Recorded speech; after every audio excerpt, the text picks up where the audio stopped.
Hi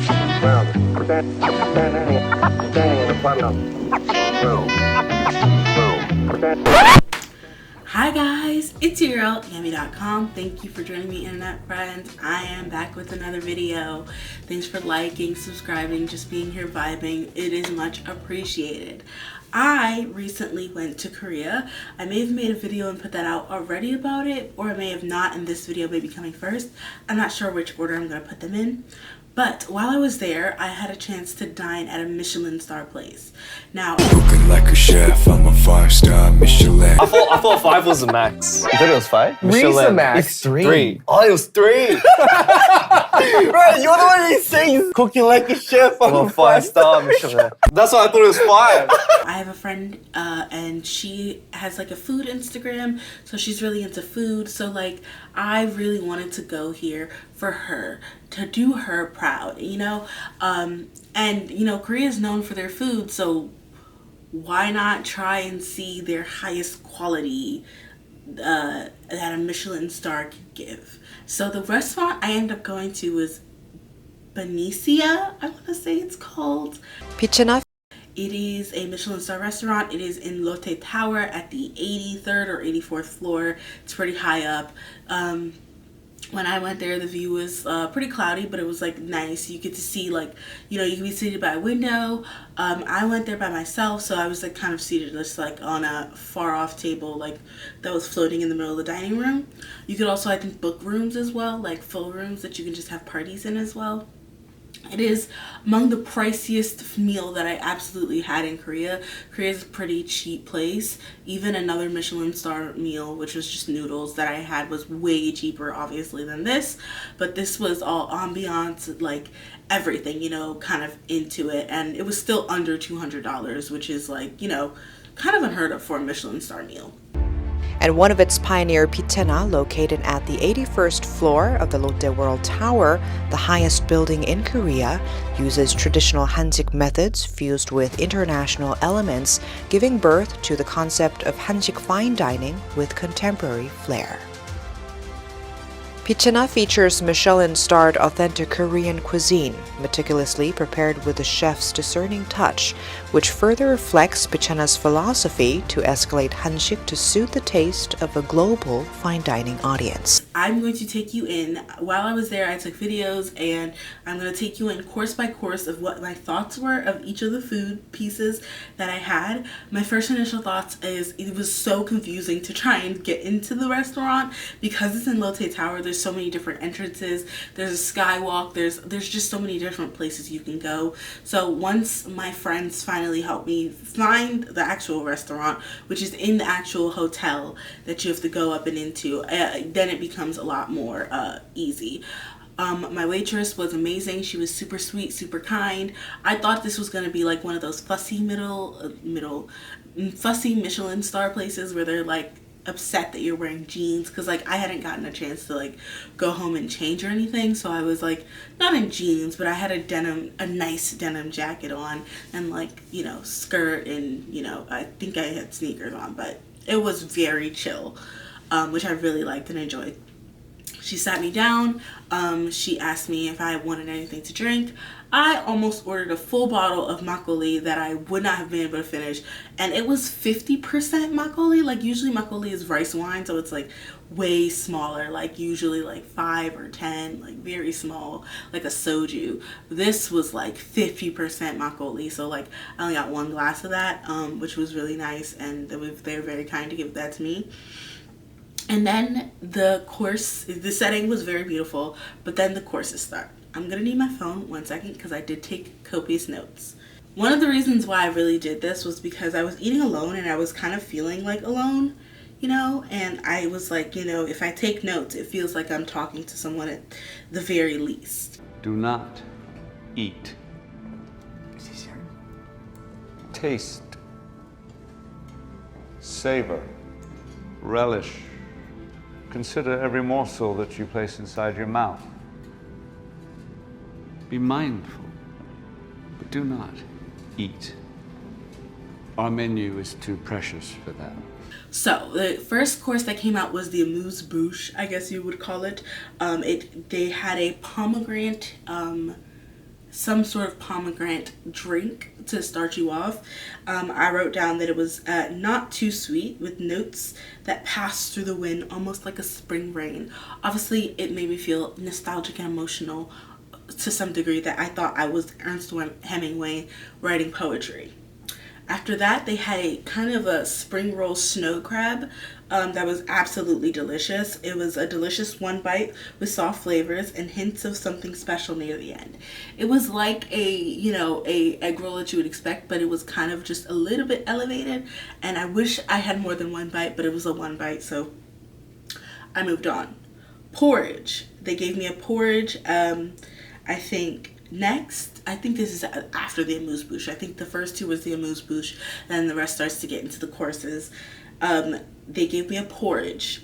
I love porridge. I love, I'm a very big porridge girl. I love rice in all forms. This porridge, I wrote, tastes like breast milk, but not in a bad way. What? It was very milky, very frothy. It felt less of like a porridge and more of like a foam that they would put on something. And then on top of that, I wrote, truffles are nasty. I said what I said. Damn! Because it was also served with a side of truffles that I guess you were supposed to like kind of mix in as you please. And I was just like, I don't like these truffles. They're nasty. I tried it. I don't like truffle. I guess I like it as a seasoning, but I don't like just like when people shave fresh truffle on top of something. It doesn't make sense to me. It actually makes me kind of mad. Next is the yaku, which is like kind of a, as I understand it, a meat dish that's like raw meat, basically raw beef. And this one's medium fresh, which is to be expected, but was a pleasant surprise for my Western palate. The pears serve as a nice soundboard for a crisper, cleaner quality of picture of the beef.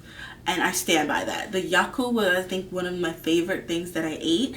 The raw beef and pear paired together delightfully and so surprisingly deliciously. Like, I didn't think it was gonna be nasty, obviously, but like after the porridge, my hopes were not necessarily super high, my expectations aren't super high, but it was absolutely delicious and it was one of the best things I had.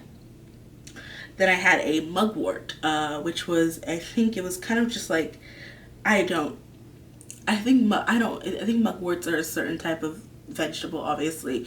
I just was not for it. I said foul, but I should have expected nothing less from something called mugworts with a ginger soy mixture. It made it tolerable. So I think that the texture of the mugworts really threw me off, and then the fact that it had no flavor other than bitter, which is a flavor. People forget that bitter is a flavor, and that it's a flavor that some people enjoy. What kind of dystopian hellscape is this? I don't. I think that the soy ginger thing made it way better and way more tolerable, but the mugworts just by itself, the dish by itself was just not it for me. I said it looks and tastes like the greenery from the food in the menu. Like, I don't know if you've seen the movie The Menu, but there's one where they have to like lick salt water off of like rocks or something. It kind of looked and tasted like that. Relax, just eat your rock. Then the next one was beef and ablon. Ablon is like kind of a shellfish that's like, you can't really have wild ablon. You have to have farm grown ablon because it's like illegal to purchase them wild or whatever. But it was a beef and ablon kind of a dish. I said wild, the most African thing on this menu. It is just a hodgepodge of ingredients.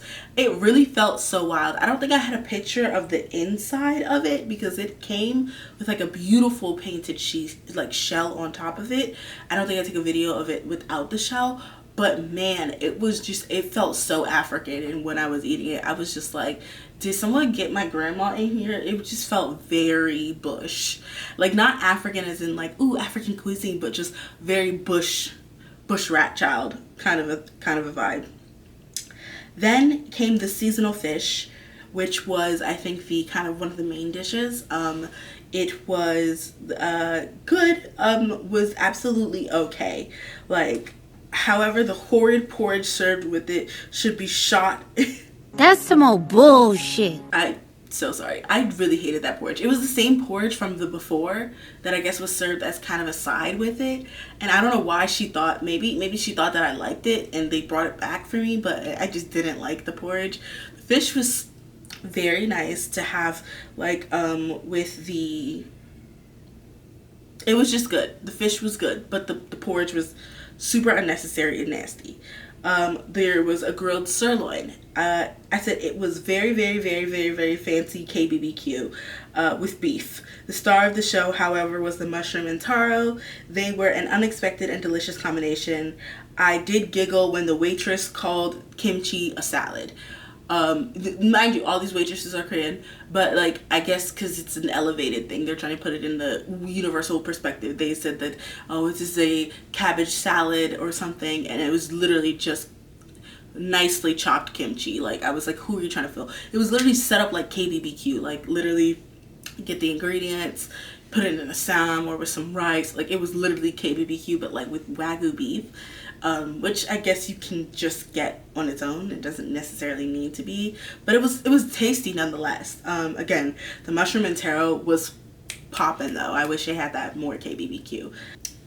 No one explained to me I was making a sam, like, so I just ate all the vegetables whole. Like, I realized it was KBBQ after I ate all the vegetables whole, and I was like, oh, I'm supposed to be building a sandwich, duh. Like, not a sandwich, but a sam, like a wrap that you have in Korean barbecue. So I looked dumb. This was the main dish. I said it was simple, clean, and felt like a piece of someone else's childhood. Clothes make the man, sides make the dish. The fish was not super, like, extra seasoned. It was nice, fresh, tasty. It came with the rice. It was delicious. It was all very nice. At that point, I was stuffed full, though. But it was all very nice and delicious and clean. And again, it felt like someone else took their childhood and elevated it. But it wasn't my childhood, so I didn't have sentimental, like, attachment to it like I'm sure someone else did. And then lastly was the desserts. I think they had a specific, I can't remember what it was, but it was served 3 ways basically. One in an ice cream, one jellied, one like candied or whatever. And all of them were good, but the ice cream was everything. The ice cream made that dish delicious, like that trio of dessert delicious. Overall, I was so full by the end of the meal. There were so many different courses. They were all small courses, but it just kept piling up and piling up. And I also am a person who like doesn't like to leave a plate empty. I guess you can think I'm Vernon in that way. Vernon from 17. 만철이. 와우. 남기는 걸 못 보는 거 번호는? 그치. But I just don't like to leave the plate empty. So like even with the mugboard that I just did not like, I was like trying to choke it down because I was like, I don't want to hurt the chef's feelings. Paying him to serve you. Doesn't really matter whether he likes you or not. And that's not to say that this wasn't a delicious meal. There are just obviously some things that I don't like and were not privy to my palate, and then there were some things that weren't privy to my palate but I was shockingly surprised by. There are things that I loved and things that I didn't love as much, and you know, overall I think it was a great experience. I think it would be more worth it if you have like someone else with you. I think just going by yourself is a little bit more boring. But you know, having someone else with you and having the moment, because like a lot of people were like in groups of 3s and they were enjoying and having themselves a blast. Some of them left, didn't even leave until after I left, and they got there before me. Like, it seems like a great experience. A lot of the food is really delicious. Some of the food is not my palate, but like I have an unsophisticated palate. Like, it could just be me. This is just my opinion. So with that being said, I give it an overall B+, A- actually, because the service was actually amazing, very kind, very sweet. So I would give it an A-. It was actually really delicious, a lot of the things, and not super overpriced for what I was eating. And there was definitely care felt towards the food, and I could feel that, and I love that. With that being said, that is my overall review of the Michelin star restaurant Bicena. Again, I will pronounce it correctly somewhere in this video.